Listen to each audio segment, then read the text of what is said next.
ராட்சசி பேய் பிசாசு மூதேவி. அப்படிதான் திட்டக்கூடாது. அவளும் இந்த மாதிரி ஒரு பொண்ணு தானே. பின்ன அவ செஞ்ச காரியத்தை கொஞ்சுவாங்களோ?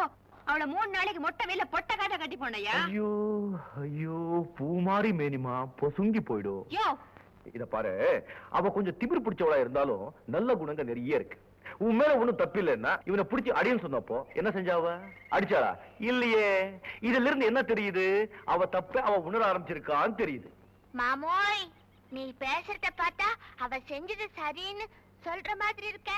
அவ செஞ்சதெல்லாம் சரியா சொல்லலடா. இனிமே அவ செய்ய போறதெல்லாம் சரியா இருக்கும்னு நினைக்கிறேன். உனக்கு தெரியாதியா? நாய்வா நிமித்தவே முடியாது. நான் இப்ப எவ்வளவு மாறி இருக்கேன். அப்படியே அவ்வளவு மாறிட போறா. இல்லன்னா நானே மாத்திடுவேன். சரி சரி, நான் தோட்ட சுத்தி பார்த்துட்டு வரேன். நீங்களா வீட்டுக்கு போங்க. என்னக்கா ரூட் மாறுது? என்னடா? அன்னைக்கு அவரை மாமான்னு கூப்பிட சொன்னியே, அதுக்கு அர்த்தம் இல்லாம போயிடும் போல இருக்கு. என்னடா வளர்ற? நான் சின்ன பையனாச்சே, எனக்கு ஒண்ணும் தெரியாதுன்னு நினைக்காத. நீ அவரையே நினைச்சுக்கிட்டு இருக்க, அவர் அவளையே நினைச்சுக்கிட்டு இருக்காரு. நான் அவரை நினைச்சிட்டு இருக்கேன்னு கூட சொன்னேனா? அவர் இல்லாட்டி சீமையில எனக்கு ஒரு மாப்பிள்ளையே கிடைக்காதோ? எனக்குன்னு ராசா எங்கேயாவது பிறந்திருப்பான்.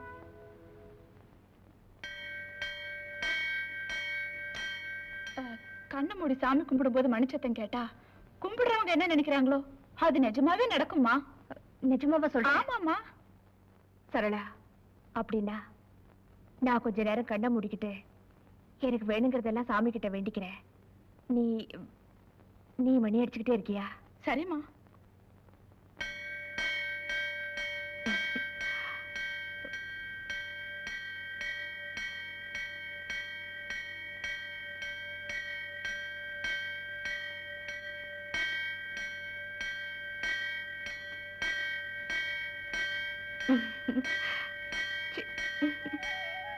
என்னம்மா? ஒண்ணும் இல்ல, வா போலாம். சின்னம்மா, இப்ப நீங்க என்ன நினைச்சு சாமி கும்பிட்டீங்கன்னு எனக்கு தெரியும். என்ன என்ன நினைச்ச? ஒண்ணு நினைச்சு சாமி கும்பிடலையே.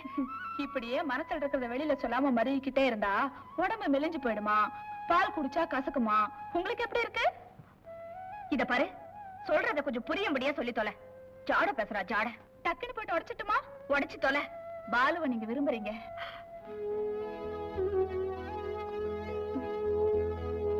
உள்ளத சொன்னா உடனே கோபம் தாமா வரும். நீங்க ஆத்திரப்பட்டு நான் பல தடவை பாத்திருக்கேன். ஆனா ஆசைப்பட்டு தவிக்கிறத இப்பதானே பாக்குறேன். உண்மையை சொன்னா உதவி செய்யறேன், இல்லன்னா உங்க இஷ்டமா. சரளா, நீ சொல்றது உண்மைதாண்டி. ஆரம்பத்துல அவரை நான் வெறுத்தேன், எதிரியா நினைச்சேன். ஆனா அன்னைக்கு அவரு அவ்வளவு கட்டுக்காவலையும் மீறி வந்த தொட்டத என்னால மறக்கவே முடியாது. ஆக இப்ப உங்க நினைப்பெல்லாம் ஒரு மேலதான். என்ன நான் நினைச்சது சரிதானே? சரிதான். ஆனா அவரை நான் ரொம்ப அவமானப்படுத்திட்டேன். ஆளை வச்சு அடிச்சேன், குதிரையில கட்டி இழுத்தேன். என் மேல அவருக்கு எவ்வளவு வெறுப்பு இருக்குமோ யாருக்கு தெரியும். என்ன இருந்தாலும் நான் செஞ்சது ரொம்ப தப்பு தாண்டி. ஆரம்பத்துல அவரை வெறுத்த நீங்க இப்ப அவரை விரும்புறீங்க. அதே மாதிரி ஆரம்பத்துல உங்களை வெறுத்த அவரும் இப்ப உங்களை விரும்பல இல்லையா? ஒருவேளை அப்படி இருந்தாலும் இருக்கும் இல்ல? சொல்ல முடியாதுமா. எதுக்கு நான் போய் தெரிஞ்சுட்டு வரவா? ஆமா, நீ போய் எப்படி தெரிஞ்சுக்குவ? அதெல்லாம் ஒரு கலமா, அதுக்கெல்லாம் திறமை வேணும். இப்ப என் வேலையை பாருங்களேன், அப்புறம் நீங்களே அசந்து போயிடுவீங்க. நீங்க வீட்டுக்கு போங்க, நான் போயிட்டு சீக்கிரமா வந்துடுறேன். மனப்பாற மாடு கட்டி மாயாவரம் ஏறு பூட்டி வயக்காட்ட உழுதி போடு செல்ல கண்ணு, பசும் தழைய போட்டு பாடுபடு சின்ன கண்ணு. மனப்பாற மாடு கட்டி மாயாவரம் ஏறு பூட்டி வயக்காட்ட உழுதி போடு செல்ல கண்ணு. யோ யோ யோ, கொஞ்சம் நில்லையா, கொஞ்சம் நில்லையா. நம்ம பெஞ்ச் வண்டியில குந்திக்கிறியா? குந்திக்கோ. மனப்பாற மாடு கட்டி. அப்பா, உங்க அம்மா கிட்ட இன்னும் 10 முட்டைக்கு சேர்ந்துட்டாங்களா? சந்தோஷம். ஐயோ, நான் சொல்றது கொஞ்சம் கேளியா? என்ன என்ன? வர்ற வெள்ளிக்கிழமை எங்க சின்னம்மா சுமதிக்கும் ராஜதுரை தம்பிக்கும் கல்யாணம். ஆமா ஆமா ஆமா ஆமா ஆமா. எது கல்யாணமா? யாருக்கு? எங்க சின்னம்மாவுக்கு. எல்லாம் உன்னாலதாயா? கல்யாணம் ஆகாதனால தானே கண்ட கண்ட காலி பசங்களை என் பொண்ணுகையை பிடிச்சி இருக்கிறாங்க. உடனே கல்யாணத்தை முடின்னு எங்க பெரிய உத்தரவு போட்டாரு. அப்போ இந்த கல்யாணம் சுமதியோட சம்மதத்தோட தான் நடக்குது? கரும்பு திங்க கசக்குமா? அவரும் பெரிய இடத்து புள்ள, ஏகப்பட்ட சொத்து. எங்களுக்கெல்லாம் பட்டுப்படம் எடுத்துறதா சொல்லிருக்காங்க. கல்யாணத்துக்கு வர எல்லா கூலிக்காரங்களுக்கும் வேட்டி சட்டியும் புடவை ஜாக்கெட் எடுத்துறதா ஐயா சொல்லிருக்காங்க. இத பாரு, பழசெல்லாம் ஞாபகத்துல வச்சுக்கிட்டு நீ கல்யாணத்துக்கு வராம இருந்துறாத. வந்து விருந்து சாப்பிட்டுட்டு வேட்டி சட்டையை வாங்கிட்டு போ. எனக்கு அவ வேட்டி சட்டை தான் கொடுப்பாளா? என்ன விருந்து கூப்பிட்டாளா? அவளுக்கும் கொடுப்பேன், அவ அப்பனுக்கும் கொடுப்பேன் சொல்லுப்பா. கண்டவங்க பேச்செல்லாம் கேட்டு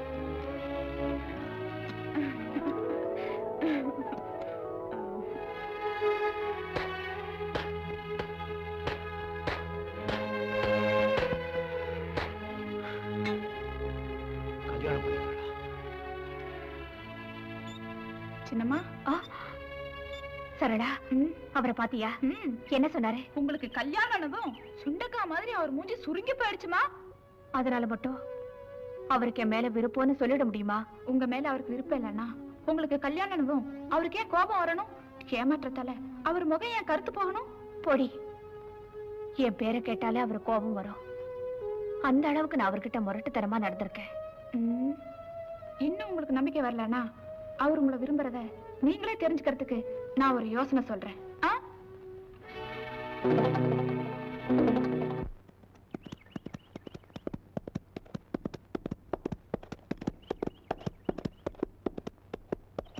என்ன மரியாதை எனக்கு ரொம்ப பலமா இருக்கு. துஷ்டரை கண்டா தூர விலகுன்னு பெரியவங்க சொல்லிருக்காங்க. யோ, அன்னைக்கு நீ செஞ்ச காரியத்தை நினைச்சா எனக்கு இப்ப கூட ஆத்திரம் வருதியா? பாருங்க, முடிஞ்சு போற விஷயத்த மறுபடியும் கிளறாதீங்க.